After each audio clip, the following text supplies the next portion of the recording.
अस्सलाम वालेकुम dear viewers, असां चैनल ते खुशामदीद। जीअं त अॼु 24/11/2023 जे बारे में चयो वियो त board of intermediate and secondary education Hyderabad तरफां रिज़ल्ट अनाउंस कई वेंदी। ऐं रिज़ल्ट अनाउंस थी चुकी आहे। अॼु टॉप कैंडिडेट्स अनाउंस कया विया आहिनि त टॉप जेके हर ग्रुप मां पोजीशंस हासिल कंदड़ आहिनि। त जीअं साइंस ऐं जनरल ग्रुप आहे उन में जेको आहे वजाहत खान सन ऑफ सिद्दीक खान जेको आहे फर्स्ट पोजीशन हासिल कई आहे, 914 मार्क्स हासिल कयूं आहिनि।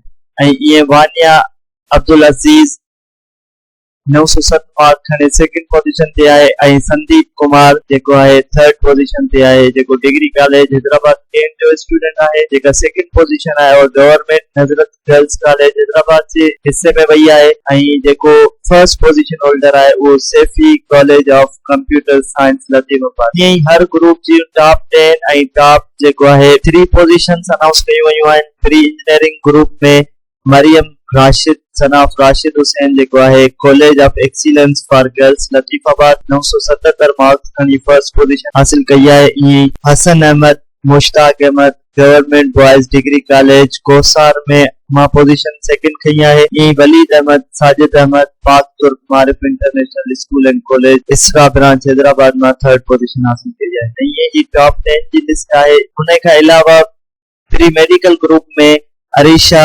कामरान शेख हयात गर्ल्स कॉलेज सदर जी जेको आहे फर्स्ट पोजीशन खई आहे।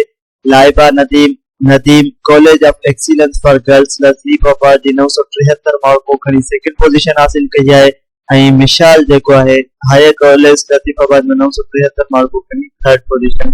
ईअं ई उन्हनि जा ही टॉप 10 पोजीशन आहिनि प्री मेडिकल ग्रुप मां। असां सभिनी पोजीशन होल्डर्स खे कांग्रेचुलेशन कयूं था। ऐं इन सां गॾोगॾु हाणे सिंध यूनिवर्सिटी जो जेको प्रोसेस रुकियल हुयो त उहो प्रोसेस जल्द स्टार्ट थी वेंदो। तव्हां ही चैनल सब्सक्राइब नाहे कयो, तव्हां असांजो चैनल सब्सक्राइब कयो जीअं जेका बि नई ईंदड़ इंफॉर्मेशन हुजे education related, admission related, scholarship related अवां ताईं पहुचंदी रहे। अल्लाह हाफ़िज़।